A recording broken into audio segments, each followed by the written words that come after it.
Berbagai macam perlengkapan ritual sesat ditemukan di rumah terbengkalai ini. Para siswa sekolah pun menghancurkan benda-benda itu dan mencurigai Ayah Busaba telah melakukan ritual balas dendam. Di sini Ayah Busaba tiba-tiba datang menyerang mereka secara membabi buta. Melihat Gun yang terdesak, Jindra pun menyiramkan air suci pemberian dukun Sukat.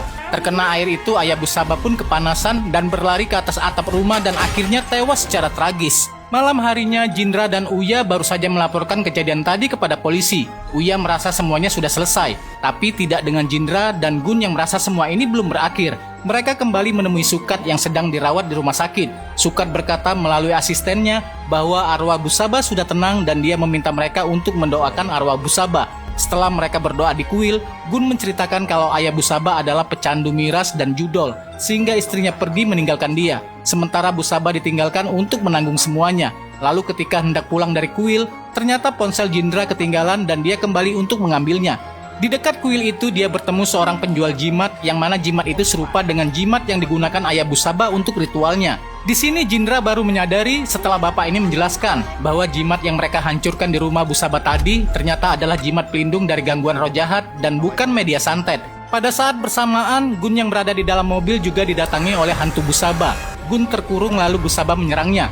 Busaba juga mengendarai mobil itu dengan kecepatan tinggi. Kemudian pada saat Jindra datang, detik itu juga Gun meninggal dengan cara yang sangat mengerikan. Setelahnya Jindra pergi ke rumah sakit untuk menemui dukun Sukat.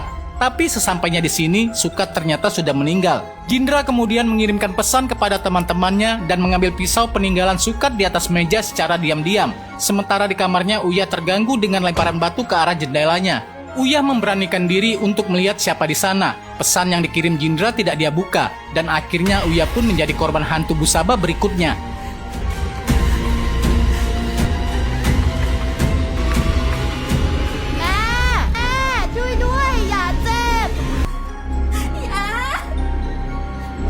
Ocha dan Hong malam ini mendatangi gedung olahraga tempat Busaba mengakhiri hidupnya. Ocha bilang mereka mungkin bisa melakukan ritual permintaan maaf secara tulus kepada arwah Busaba. Namun Hong ingin menunggu kedatangan Jindra yang saat ini berada di rumah Busaba untuk mencari sumber masalahnya.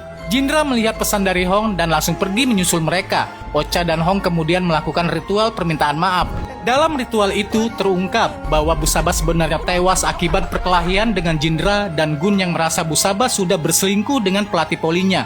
Kemudian geng mereka pun tidak sengaja menghabisi Busaba. Lalu mereka bersama-sama memanipulasi TKP agar kematiannya tampak seperti kemauannya sendiri. Di sini Ocha yang tidak terlibat dalam peristiwa itu mengakui kalau dialah yang membangkitkan arwah Busaba. Dialah pemilik ilmu sesat itu dan di dalam diri Busaba ada roh dari leluhurnya. Ocha juga memiliki kelainan psikologi dan merasa kehilangan setelah Busaba meninggal. Ocha dan arwah Busaba kemudian menghabisi Hong yang sudah bersekongkol dengan mereka. Ketika Jindra sampai, semuanya sudah terlambat. Ocha berniat menyerahkan tubuh Jindra sebagai wadah baru bagi arwah Busaba.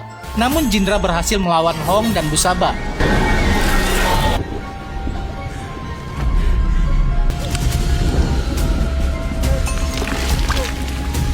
Tapi kelabang yang menjadi alat perantara ilmu sesat itu berhasil masuk ke dalam tubuh Jindra. Beberapa hari kemudian terungkap bahwa arwah leluhur Busaba berhasil mendapatkan tubuh barunya dan kini Busaba pun terlahir kembali. Nah guys, begitulah akhir dari kisah film ini. Kalau kalian suka tolong imimin ya untuk like dan share.